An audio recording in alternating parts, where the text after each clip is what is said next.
The kettle was still warm when they brought him in from the barn.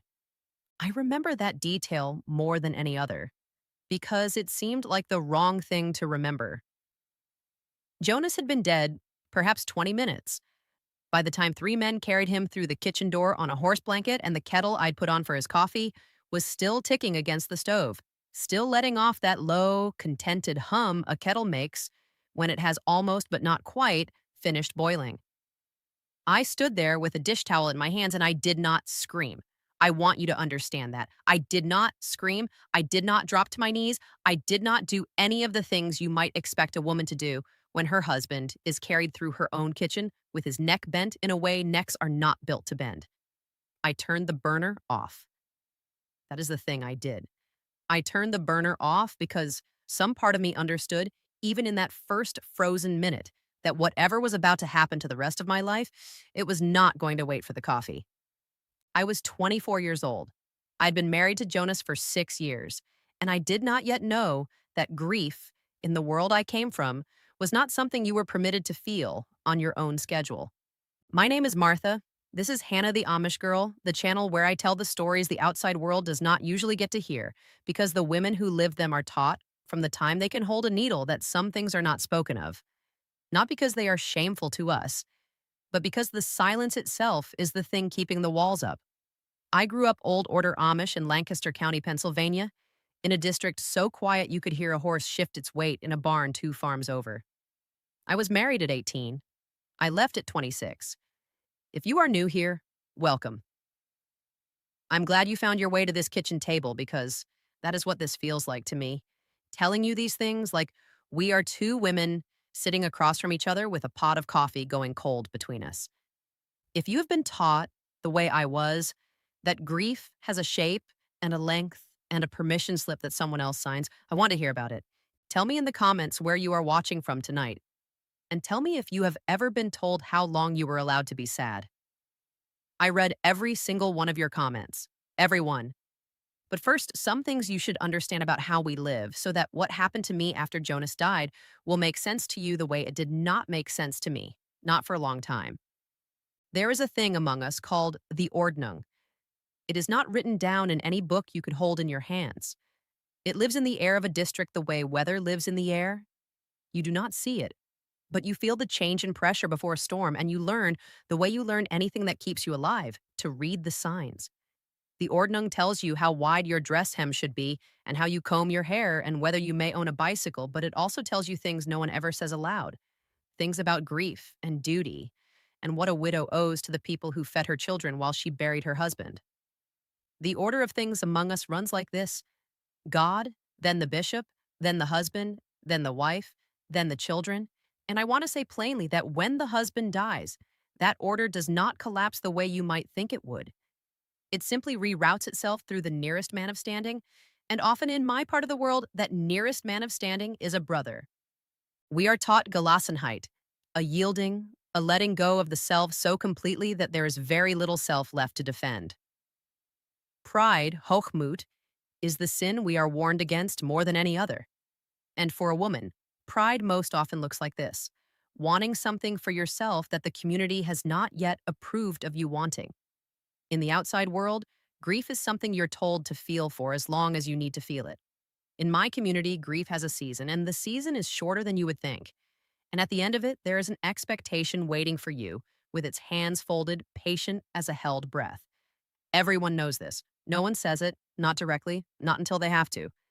In the outside world, I have learned grief is treated almost like weather, something that arrives without a schedule and is allowed to pass through a person in its own time, at its own strange pace, sometimes for a season, sometimes for years, and no one thinks less of you for how long the rain falls. In my community, grief was treated more like a debt. You were permitted to carry it for a while, and everyone would be very kind to you while you carried it, bringing casseroles and quiet company and asking after your children in soft voices. But underneath the kindness ran a clock, and the clock was not yours to set. Everyone understood, without a single person ever explaining it to me directly, that a widow's mourning had a shape. Sharp and total for the first weeks, then slowly, gently, unmistakably, bent toward the practical question of what would happen to her farm, her children, her body, once the morning had run its allotted course. It does not have an official name, the way a rule in a rule book has a name, but it exists the way many things in Amish life exist, in the air, in the silences at the edges of a conversation, in the particular gentleness people reserve for a woman they have already quietly begun to plan for. Jonas and I met at a school reunion singing when I was 16. He was not a loud man. He drove his buggy the way he did everything, carefully without waste, like he was always aware that the horse could feel his hands even through the leather. We married on a Thursday in late October, in a service that ran nearly 4 hours, with 300 people crowded into his parents' shed that had been swept and scrubbed and hung with nothing at all because we do not decorate the way English weddings do. There was roast chicken and creamed celery, and 7 kinds of pie laid out on a table so long it took 2 men to carry it. Jonas was not a cruel man. I want to say that clearly and early because it matters for what comes later. He was a man raised inside the same silence I was raised inside, and he carried it the way his father carried it, and his father's father before him, quietly, without complaint, the way you carry a yoke you were handed before you were old enough to ask whether you wanted it. We had 2 children in 6 years. Rebecca was 5 when Jonas died. Little Amos was not yet 3. Jonas's younger brother was named Samuel. He was 22, unmarried, still living in the back room of his parents' farmhouse a mile up the road from ours, and I had known him the way you know a brother-in-law, pleasant at gatherings, quiet at the table, a man who once fixed our porch step without being asked and never mentioned it again. I want you to hold that image of Samuel in your mind because it will matter in a moment, and because I need you to understand that what happened next did not happen because Samuel was a monster. It happened because a small, mundane, almost unspeakably ordinary event, a man falling from a haymow on an October afternoon, set in motion a system so old that none of us, not Samuel, not the bishop, not even Jonas's own mother could have stopped it if we had wanted to. Here is the inciting incident, and I want you to notice the way I eventually learned to notice how small it was to begin with, how easily an outsider might miss it entirely. 6 weeks after we buried Jonas, 6 weeks, not 6 months, not a year, my mother-in-law came to sit with me while I mended a shirt that had belonged to her son, and she said, in a voice as even as if she were discussing the price of eggs, "Samuel will need a wife soon enough. It would be a mercy to the children, keeping them near their father's blood." I said nothing. I kept sewing. I did not understand, not yet, that a decision had already been made somewhere above my head, the way weather is decided somewhere above a field long before the first drop falls on it. The escalation, when it came, was never loud. That is the thing I most want you to understand about how we do things. It is never a raised voice, never a slammed door. It is the slow withdrawal of warmth, degree by degree, the way a house grows cold when someone quietly closes the flue. The first tear was silence. Not from Samuel, who kept his distance out of what I now understand was his own discomfort, but from the district itself. Women who used to stop their buggies to ask after my children began waving from a greater distance.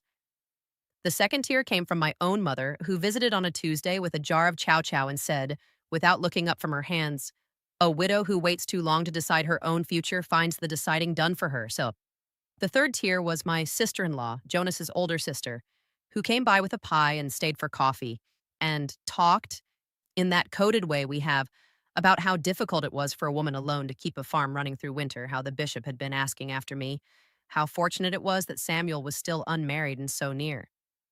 The fourth tier was the bishop's wife, arriving unannounced on a Saturday morning with a basket of bread in a manner so gentle it took me 2 days to understand I had been visited at all, in the sense that mattered. The fifth tier came at a quilting bee in November, when an older woman named Ruth, a woman who had buried 2 husbands of her own and never remarried, a fact that had always seemed, before that day, like nothing more than a biographical detail, sat beside me at the frame, threading a needle without once looking at my face, and said the sentence that changed the shape of everything I understood about my own life. "They will not make you say yes with a rope," Ruth said, still threading, still not looking at me. "They will only make it cost so much to say no that yes starts to feel like mercy." Then she pulled her thread through the fabric, tied it off, and moved down the frame to help another woman with her corner, and she never spoke of it again. Not once. Not for the rest of the winter. And I have thought about that sentence nearly every day since. That is the Lydia moment I promised you when I started this channel. The older woman who delivers forbidden knowledge sideways without eye contact, and then walks away and leaves you to carry it alone. Ruth died the spring after I left. I did not learn until much later that she had tried, in her own quiet way, to warn every young widow in that district, one at a time, one quilting bee at a time, for almost 20 years. Before I keep going, if this is resonating with you at all, if you have ever felt a decision closing in around you, slowly enough that by the time you noticed it, it had already been made, thank you for staying with me this long. These stories are not easy for me to tell, and I do not tell them lightly. If you have not yet subscribed, I would be grateful if you would. And if you ring the notification bell, you will know the moment a new story goes up. Now, back to the winter I am telling you about. The sixth tier was the bishop himself, who visited in December. In the front room, my mother-in-law kept warm for exactly this kind of conversation, with coffee poured and a pie set on the windowsill to cool, the way it always is when a decision has already been reached and the visit is only a formality dressed up as a courtesy. He did not command me. I want to be precise about that because precision matters here. He spoke of the children needing a father's hand, of the farm needing a man's labor before spring planting, of how the community had always taken care of its widows, and how, God willing, I would not need to carry this burden alone much longer. He never once raised his voice. He never needed to. The room did the raising for him. Warm and close and smelling of pie, every object in it arranged to make refusal feel like ingratitude. The seventh tier, the one that sat behind all the others like a held breath, was the possibility of a kneeling confession before the congregation. Not because I had sinned exactly, but because a widow who resisted too visibly, who let too much cold into a room that was supposed to stay warm, could find herself without ever quite understanding how on the wrong side of the district's patience. Meidung, the shunning, was never spoken of directly in relation to me. It did not need to be. Everyone knows, no one says. The climax of this story did not arrive as a confrontation. I want you to release, if you can, whatever image you are holding of a dramatic refusal shouted across a kitchen table, because that is not how the decision to leave a life like mine ever actually arrives. It arrives the way you know a season has changed, not because of any single day, but because you look up one morning and the light has shifted and you cannot remember exactly when it happened. For me, it happened at the window over my kitchen sink, on a morning in January, watching snow come down over the same field Jonas used to plow every spring. Rebecca was at the table behind me, working a puzzle with her small, cold fingers, and Amos was asleep against a chair cushion, and I was watching the snow fill in Jonas's old wagon ruts in the lane, erasing them the way 6 weeks of grief were apparently expected to erase a marriage, a bed, a whole shared life, so that a new one could be laid down over the top of it before the ground had even properly settled. I remember thinking, with a clarity that frightened me more than any of the visits had, I have not been given a single day that belonged only to my own grief. Every day since October has belonged, in some measure, to what happens after. And I did not want a life that had been decided for me before I had finished mourning the one I already had. I will not tell you the story of the leaving today, not in full. That belongs to a different video, and it is not a story I can tell quickly or lightly. I will tell you it involved one suitcase, a coat that was not warm enough for the walk to the phone shanty 2 farms over, and a Mennonite woman in town named Naomi who had left her own community years before and who, when I called her from that shanty with my hands shaking so badly I could barely dial, said only, "I will come get you tonight," and then did. I will tell you there was egg money I had been hiding in a coffee can in the barn for 11 months.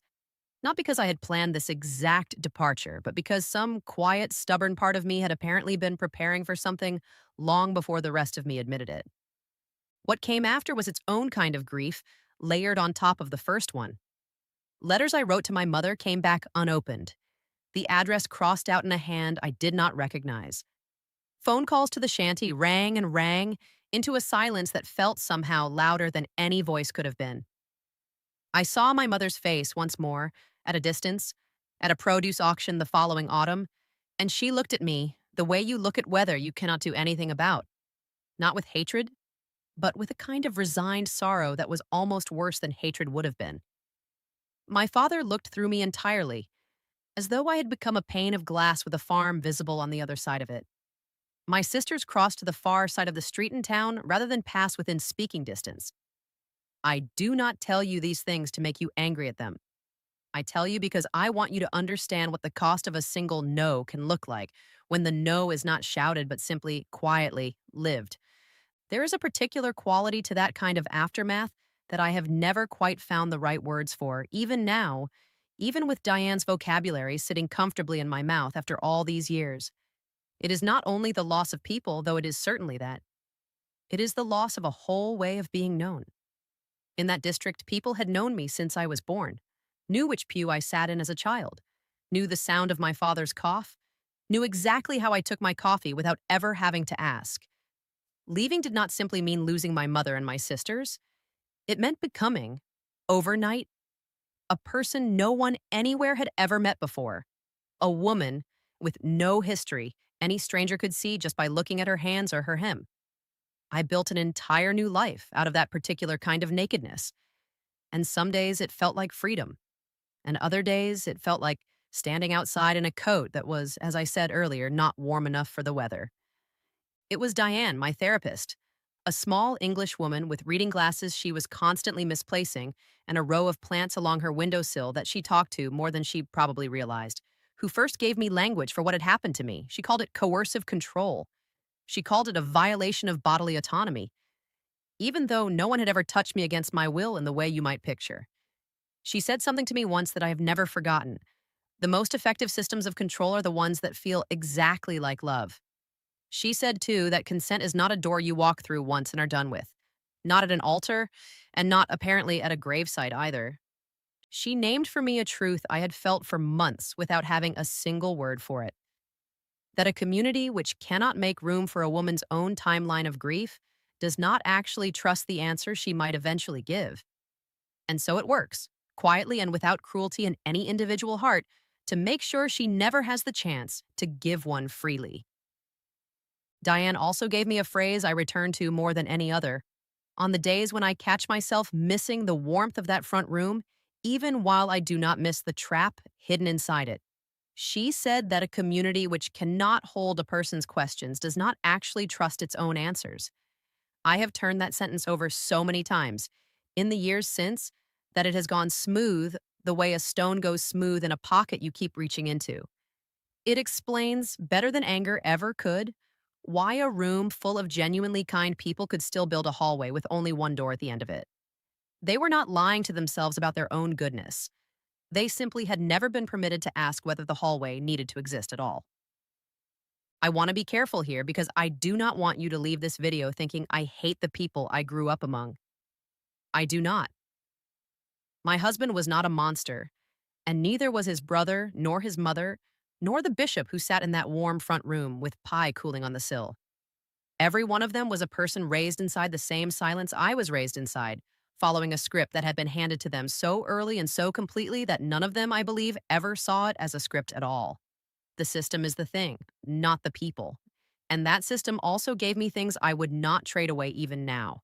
A work ethic that has carried me through every hard year since. A faith in something larger than myself that I have kept, even after leaving the specific shape it once took. And sisters, real sisters, who I still love. Across a silence I did not choose and cannot yet cross. If you grew up in a place where your grief was measured out for you on someone else's calendar, I see you. If you were ever told, gently, kindly, without a single raised voice, that the length of your mourning was inconveniencing someone else's plans for your future, I see you. If you have ever felt the decision closing in around your life, slowly enough that by the time you noticed the walls, you were already standing inside them, I see you. You were not ungrateful. You were not cold or unnatural or lacking in the softness a good woman is supposed to have. You were a person inside a system built so that your compliance would always look from the outside exactly like love freely given. That was the design. That was never a flaw in you. Tell me in the comments what part of this story stayed with you tonight. Tell me if you have ever been asked to grieve on a schedule that was not your own. And if you are ready to tell me your story, whatever shape it takes, whatever community or marriage or family taught you the same lessons mine taught me, I want to hear it. I read every single one. If this found you at the right moment, please subscribe to Hannah the Amish Girl. There is so much more I have not yet said, and I would be glad to have you back at this table again. Until next time, choose your freedoms wisely. They might just save your life.